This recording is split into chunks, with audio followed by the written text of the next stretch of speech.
What's happening, YouTube? It's Simon for 66 Cards, and today we're going to examine the Bowman Red Rookie Redemption program and see how many Rookie of the Year award winners would have qualified for the various levels of rewards in the history of baseball if this thing had existed since 1947, which is the first year that baseball had a Rookie of the Year award.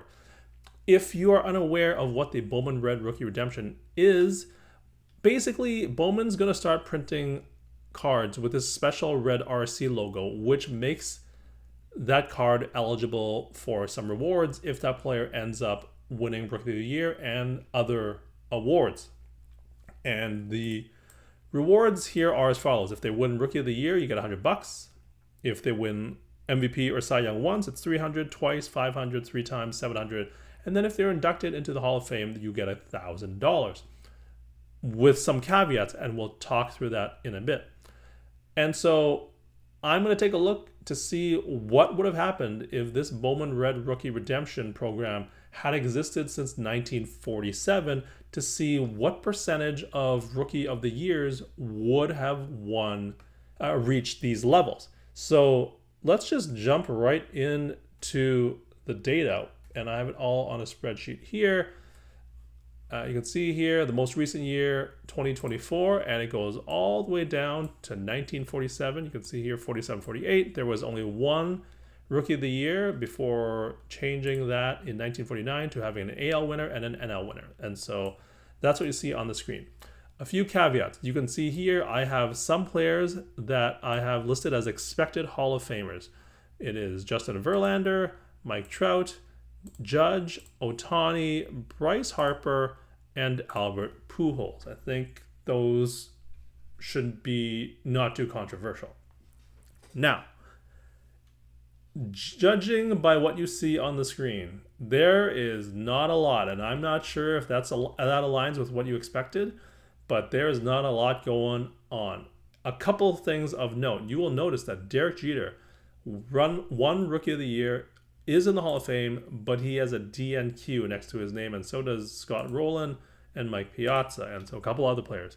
That's because in the criteria, it says a player must also win an MVP or Cy Young to be eligible for the Hall of Fame induction reward. And because Derek Jeter has not won an MVP, he is not eligible for the Hall of Fame redemption, even though he's in the Hall of Fame, because he doesn't have that first step with the MVP or the Cy Young. The other thing you will see here, Jeff Bagwell has an MVP. He is in the Hall of Fame, but he has a DNQ for Hall of Fame. Why is that? Well, a little bit of nasty business from Topps here.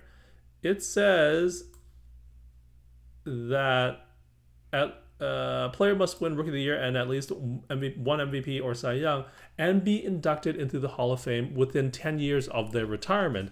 And so unfortunately for Jeff Bagwell, for Andre Dawson, and for Orlando Cepeda, they were inducted more than 10 years after their retirement. So even though they're in the Hall of Fame and they have won an MVP, they would have not qualified for the Hall of Fame redemption reward.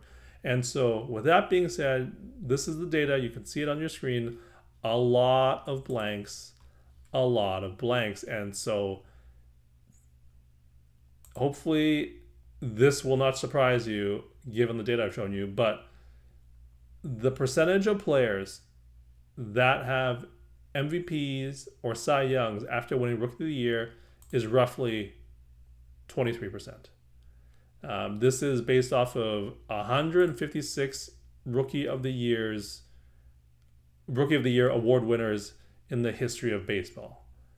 Only 23%, so roughly a quarter, have won an MVP or a Cy Young. You can see it's 50% have one, 5% have two, 3% have three or more. And the number of players who qualify for the Hall of Fame redemption would have been just 10%. And that includes the 6 that I am grandfathering in, basically, or whatever the opposite of grandfathering in is. Verlander, Trout, Judge, Ohtani, Pujols, and Harper. Those are 6 of the 15 players who would qualify for the Hall of Fame redemption reward. That's 40% of them right there. And so I think the gist of this, the summary here is, don't wait around for the MVP, Cy Young additional rewards if you get a card that can be redeemed for Rookie of the Year. The likelihood of you being able to cash those chips in, very, very, very unlikely if history is any indication of that. Having said that, there do seem to be more MVPs in the NL over the past few years, and I suppose Verlander just taken up a bunch of the Cy Youngs in the AL in terms of the Rookie of the Years. But by and large, this is a fool's errand as far as I'm concerned. So that's it. That's the video. Just a quick one looking at the data, as we sometimes do here on the channel, to see what history tells us about the likelihood of these redemption levels actually being reached. And the answer is, well, a quarter of the time for the MVPs and Cy Youngs, and 10% of the time for the Hall of Fame. So not likely, and very unlikely, I believe, are the answers there. Would love to hear your thoughts and comments down below. Thank you as always for listening and watching. I'll talk to you all soon. Cheers.